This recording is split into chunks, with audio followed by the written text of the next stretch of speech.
말일에 야외의 전에 산의 모든 산 꼭대기에 굳게 설 것이요 모든 작은 산 위에 뛰어나리니 만방이 그리로 모여들 것이라.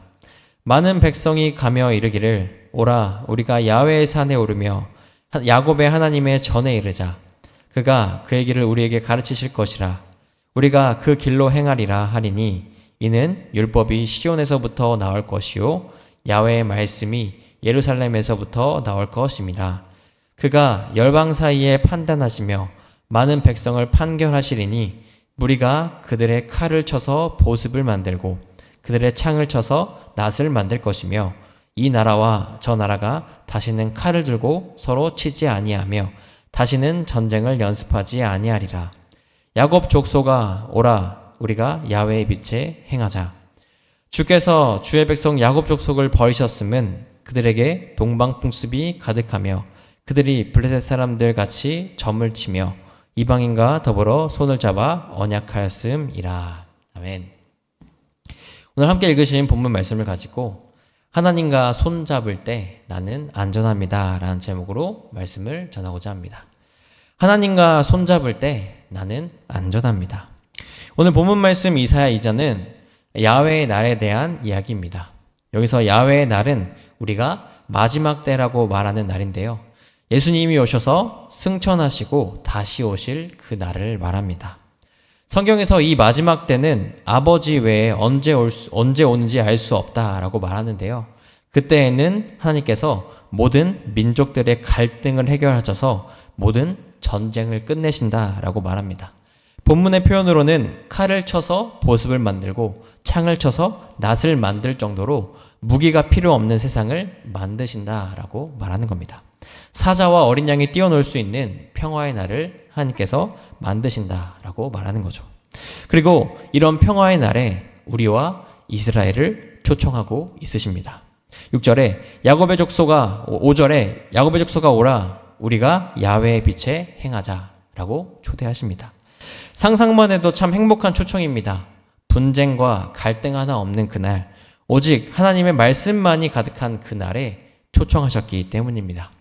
우리가 꿈꾸는 하나님 나라의 모습이죠. 다들 이런 초청은 피하지 않고 반갑게 맞이할 수 있을 겁니다. 그러나 이런 초청을 완전히 저버리는 일이 갑자기 일어나게 됩니다. 본문 말씀 6절 말씀인데요. 우리 성경 있으신 분들은 함께 읽어봤으면 좋겠습니다. 그 초청 뒤에 6절 말씀입니다. 함께 읽겠습니다. 주께서 주의 백성 야곱 족속을 버리셨음은 그들에게 동방풍습이 가득하며 그들이 블레셋 사람들 같이 점을 치며 이방인과 더불어 손을 잡아 언약하였음이라. 아멘. 뭐라고 얘기하나요? 분명히 우리를 초대하신 하나님께서 야곱의 족속을 버리셨다라고 말합니다. 그리고 그 이유에 대해 이방인과 더불어 손을 잡아 언약하였음이라 라고 말합니다. 이사야 2장이 쓰일 당시 이스라엘은 다른 나라들과 손잡고 부를 누릴 때였습니다. 지금으로 따지면 외교 정책, 훌륭한 외교 정책을 통해 나라가 부강해졌다라는 겁니다. 그러나 이런 외교 정책에 나라에 부만 가져온 게 아니었습니다. 다른 나라에 있던 미신들, 점을 치던 우상까지도 함께 가져왔다라고 말합니다. 하나님을 잃어버리고 하나님을 멀리하는 일들을 가지고 왔다라는 겁니다. 하나님은 이 모습을 보시며 말씀하십니다. 주의 백성 야곱을 버리셨다. 하나님이 아닌 다른 손을 잡은 이스라엘 백성을 버리셨다라고 말씀하시는 겁니다. 사실 이스라엘 백성들은 훌륭한 외교 정책이 자신들을 살린다라고 생각했습니다. 그만큼 작고 힘이 없는 나라라 그렇습니다. 하나님 때문에 아니라 힘센 나라들과 손을 잡아 이만큼 살아왔다라고 생각했다라는 겁니다. 하지만 그 결과는 달랐습니다. 잠깐 부를 누릴 수 있었지만 이스라엘은 새롭게 생긴 강대국에게 멸망당하고 맙니다. 하나님을 떠난 이스라엘 최후는 결국 멸망이었다라는 겁니다. 하나님의 손을 잡을 때 안전할 수 있었다라는 겁니다. 하나님만이 진정한 평화를 줄 수 있기 때문입니다. 하나님의 손을 잡을 때 야훼의 날, 진정한 평화의 날을 누릴 수 있다라는 겁니다. 그런데 우리는 사람의 힘을 의지할 때가 참 많습니다. 보기에 힘이 있어 보이는 사람, 나에게 도움이 될 것 같은 사람, 당장은 도움이 될 수 있지만 사람만 믿고 의지할 때가 많다라는 겁니다. 그래서 상처받을 때도 많이 있습니다. 제가 그랬습니다. 군대를 전역하고 제 길을 이끌어 줄 것 같은 한 선생님만 믿고 의지했습니다. 그때 당시 저는 멋진 찬양 인도자가 되고 싶었습니다. 여러 지역을 다니며 찬양으로 예배를 세우는 일을 하고 싶었습니다. 그래서 그렇게 되려면 뭐부터 해야 되나라는 고민하다가 그 당시 예배로 찬양을 세우는 일을 하고 싶었습니다. 그래서 한 온라인 기독교 모임에 글을 올립니다. 앞으로 멋진 찬양 인도자가 되고 싶은데 어떤 걸 준비하면 좋을까요? 라는 글을 올리게 됩니다. 그 글을 올린 후 여러 사람들은 댓글을 달아주었습니다. 어떤 사람은 음악 이론을 배워라, 어떤 사람은 악기를 배워라, 어떤 사람은 성경을 배워라, 여러 가지 댓글이 달렸는데 그 중에 가장 눈에 들어온 댓글이 하나 있었습니다. 그건 노래를 배우라는 댓글이었습니다. 그리고 그 댓글을 쓴 분은 자신이 직접 노래를 가르쳐 주겠다라고 연락처까지 남겨주었습니다. 그 길로 저는 그분을 선생님으로 모시고 노래 레슨을 받았습니다. 첫 레슨, 둘째 레슨, 제가 레슨을 받을 때마다 제 노래 실력이 느는 것 같아 보였습니다. 또 그 선생님은 자신이 찬양 인도자 출신이라는 말을 하면서 성경적인 것까지 다 알려주셨습니다. 저는 그때 이 선생님에게만 잘 배우면 뭐라도 잘 할 수 있을 것 같았습니다. 그래서 선생님이 하라는 건 다 하고 심지어 그 선생님이 어떤 장비를 대신 사준다고 해서 레슨비 대신 장비 비용을 달라고 하면 그 비용까지 다 드리고 했습니다. 그런데 어느 날 어느 순간 그 선생님과 연락이 되지 않았습니다. 아무런 연락도 없고 아무런 응답도 없었습니다. 제가 그때 선생님께 드린 돈이 250만 원 정도였습니다. 그때 당시 제가 학생으로 250만 원이면 열심히 알바해서 번 돈이었고 힘들게 번 돈이었는데 갑자기 연락이 되지 않았다라는 겁니다. 그러고 나서 시간이 지나 그 선생님을 알게 된 온라인 사이트에 들어가니 이런 글이 올라와 있었습니다. 피해자를 찾습니다. 누구에게 재정적 피해를 입으신 분들은 연락을 바랍니다. 알고 봤더니 여러 사람에게 사기를 치고 다녔던 사기꾼이었다라는 겁니다. 저는 그것도 모르고 그 사람만 너무 의지했습니다. 그 사람이 전부라 생각했습니다. 사람만 의지하다가 상처만 남게 되었다라는 겁니다. 하지만 하나님은 상처가 아닌 사랑을 주시는 분입니다. 상처 부위도 아물게 하는 진짜 사랑을 주신다라는 겁니다. 제 삶을 보면 그렇습니다. 방금 말씀드린 사기꾼에게 받은 상처, 하나님으로 인해 치유될 수 있었습니다. 가끔 내가 못나 보이고 늘 실수하는 모습을 보면서 넘어질 때도 있지만 여전히 나를 사랑하시는 하나님 덕분에 다시 일어날 수 있었습니다. 하나님의 사랑이 상처 부위도 아물게 해주었다라는 겁니다. 사람이 아니라 하나님의 손을 잡을 때 진짜 평화, 진짜 평안을 얻을 수 있다라고 말하는 겁니다. 오늘 본문 이사야 2장 22절에도 이런 구절이 나옵니다. 더 쉬운 버전인 새 번역 성경으로 준비했는데 제가 읽어드리겠습니다. 너희는 사람을 의지하지 말아라.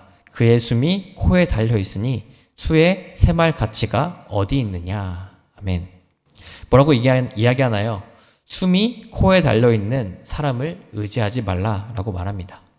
코에 있는 숨이 언제든 꺼질 수 있는 연약한 사람은 의지할 대상이 아니다 라고 말하는 겁니다. 오직 영원하신 하나님, 전지전능하신 하나님만이 의지의 대상이다 라고 말하는 겁니다. 사람이 아닌 하나님의 손을 붙잡아야 살 수 있게 된다 라고 말하고 있는 겁니다. 성도님들, 사람이 아닌 하나님의 손을 붙잡으시길 바랍니다. 진정한 평화를 주시는 영원한 하나님만 의지하시기 바랍니다. 우리 삶에 누군가를 의지해야 할 만큼 어려움이 찾아올 때, 사소한 관계의 문제, 자녀의 문제, 삶의 문제가 있을 때에도 잠시뿐인 평화가 아닌 영원한 평화와 평안을 주시는 하나님, 진짜 사랑을 주시는 하나님의 손을 붙잡고 나아가시길 바랍니다. 하나님을 의지하며 기도하며 나아가시길 바랍니다. 그렇게 될 때 주님은 주님의 평안을 우리에게 주십니다. 영원한 평화, 야훼의 날에 볼 수 있는 그 평화를 우리에게 주신다라는 겁니다. 우리가 그런 평화를 누리며 주님 안에 살아가는 모두 되길 주님의 이름으로 소망합니다. 그럼 마지막입니다. 어떻게 하면 우리가 하나님의 손을 붙잡으며 나아갈 수 있을까요? 사람이 아닌 하나님의 손을 어떻게 하면 붙잡을 수 있을까요? 그것은 하나님이 우리를 버리신 게 아니라 돌아오길 바라신다라는 걸 기억하는 겁니다. 버리신 게 아니라 돌아오길 기다리신다는 것을 늘 기억하며 살아야 된다라는 겁니다. 분명 6절에 하나님은 이스라엘 백성을 버렸다라고 말합니다. 하지만 하나님은 1장에서 5절까지 하나님의 나라에 대해서 이야기하면서 돌아오라고 이야기하십니다. 이 말이 무엇일까요? 하나님은 언제든 이스라엘 백성에게 돌아올 것을 요청하고 있다라는 겁니다. 그냥 버린다라고 말하는 것이 아니라 그 앞에 하나님의 날에 너희를 이렇게 말할 것이니 이스라엘아 돌아오라, 다시 한번 나와 함께 하자라고 손 내미신다라는 겁니다. 우리는 이 하나님을 늘 기억하며 나아가야 됩니다. 하나님이 버리신 게 아니라 돌아오길 바라신다라고 그 말씀하신다는 것을 늘 기억하며 사셔야 된다는 겁니다. 이스라엘 백성들이 그랬습니다. 이스라엘 백성들 여러 가지 죄를 짓고 하나님을 떠나 살았습니다. 이스라엘 백성들이 이집트 광야에 살 때, 이집트에서 나와 광야에서 40년 동안 돌고 돌 때 하나님은 이스라엘 백성들을 버리지 않으셨습니다. 이스라엘 백성이 물이 없다라고 원망하고 홍해의 기적을 보았지만 나에게 먹을 것이 없다라고 원망할 때 하나님은 늘 그들과 함께 하셨습니다. 늘 그들과 함께 하셔서 먹을 것을 주시고 마실 것을 주시며 그들이 40년 동안 이스라엘 백성들이 살아갈 수 있게 가나안 땅에 도착할 수 있도록 그들을 지키시고 보호하셨습니다. 하나님이 이스라엘 백성을 버리신 게 아니라 끝까지 함께 하시고 그들을 인도해 주셨다라는 겁니다.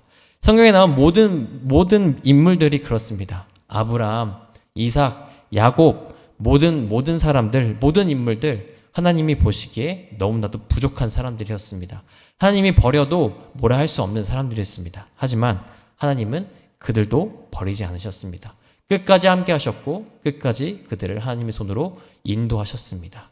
우리에게도 마찬가지입니다. 하나님은 우리를 버리지 않고 다시 돌아오라고 말씀하십니다. 내가 너희를 버렸다라고 선포하시는 게 아니라 내가 너희를 다시 부르겠다, 너와 함께 하겠다라고 말씀하십니다. 5절의 말씀처럼 야곱 족속아 오라, 우리가 야훼의 빛에 행하자라고 우리에게도 말씀하신다라는 겁니다. 우리는 다시 돌아오라는 하나님의 말씀을 기억할 때 하나님의 손을 붙잡고 나아갈 수 있습니다. 내가 지금 당장이 어려워서 내가 지금 당장 죄를 짓고 하나님을 떠나 살지만 돌아오라는 하나님의 말씀을 기억할 때 다시 한번 사람이 아닌 하나님의 손을 붙들고 하나님이 주신 진정한 평안 가운데 나아갈 수 있게 된다라는 겁니다. 우리 모두가 그 하나님의 손을 붙잡고 다시 돌아오라는 하나님의 손을 붙잡고 그 말씀을 기억하며 하나님의 주시는 평화, 사람이 아닌 하나님이 주시는 영원한 평안 가운데 살아가시는 모두 되시길 주님의 이름으로 소망합니다. 하나님은 하나님과 손 잡은 자를 건져 주십니다. 기도하시겠습니다. 사랑해 주님 감사합니다. 오늘도 우리와 함께 하셔서 우리에게 손 내미신 주님의 그 은혜를 기억하며 나아갑니다. 주님, 하나님의 나라에 대한 정말 꿈을 꾸며 그 평화가 있는 분쟁이 없고 갈등이 없는 그곳을 꿈꿀 수 있게 해주심을 주님 감사합니다. 하지만 주님 그것을 꿈꾸며 나아가지만 우리는 여전히 부족하고 연약하여 사람의 손을 의지할 때가 많습니다. 우리에게 평화를 주시는 분이 하나님이심을 우리가 늘 살아가면서 기억하지만 그것을 잊고 사람을 의지하며 다른 것을 의지할 때가 참 많습니다. 주님, 이렇게 연약한 가운데 우리가 다시 한번 하나님의 손을 붙들고 나아갈 수 있게 도와주시옵소서. 사람의 손을 붙들며 상처받고 정말 우리가 다시 한번 정말 마음의 어려움을 겪는 것이 아니라 우리가 영원히 우리에게 평안을 주시는 그 야훼의 날을 허락하시는 하나님의 손을 붙들며 나아갈 수 있게 도와주시옵소서. 그래서 주님, 이 하나님의 손을 붙들 때 하나님은 우리를 버리시는 분이 아니라 우리를 돌아오라고 말씀하시는 분임을 늘 기억하며 살기 원합니다. 이스라엘 백성 가운데 그렇게 하셨던 것처럼 성경 모든 인물 가운데 함께 그렇게 동행하시고 이끄셨던 것처럼 부족하지만 연약하지만 돌아오라는 주님의 말씀을 붙들며 나아가오니 주님 우리와 함께하여 주시옵소서. 다시 한번 주님이 손 붙들며 나아갈 수 있게 도와주시옵소서. 그래서 사람이 주는 정말 잠시뿐인 평화가 아닌 하나님이 주시는 영원한 평안 가운데 우리 모두가 들어가 그렇게 야훼의 날을 누리며 나아갈 수 있게 도와주시옵소서. 하나님과 함께 정말 손 붙들며 나아가는 하나님의 손을 의지하며 기도하며 나아가는 그런 평화, 그런 하나님의 나라를 우리 마음 가운데 우리 삶 가운데 보여주시고 우리와 함께하여 주시옵소서. 주님, 우리의 기도 가운데도 그렇게 임하시기 원합니다. 우리의 기도가 이루어지지 않을 때에도 우리의 기도가 내 뜻대로 이루어지지 않을 때에도 우리와 함께 하시는 그 영원한 평화를 주시는 하나님으로 인해 다시 한번 우리의 마음에 평화를 누리며 끝까지 기도하며 나아갈 수 있게 도와주시옵소서. 하나님은 나를 버리신 게 아니라 다시 한번 돌아오라고 말씀하신다는 것을 늘 기억하며 그 기억 속에 기도로 우리가 주님께 나아가는 모든 성도님들 되길, 우리 모두가 되길 주님 축복하시고 함께하여 주시옵소서. 모든 것들 주님께 맡겨드립니다. 모든 기도 제목과 우리의 모든 삶의 문제 주님께 맡겨드리오니 주님의 때에 주님의 뜻대로 이루어 주시옵소서. 모든 것 주님께 맡겨드리며 예수님의 이름으로 기도합니다. 아멘.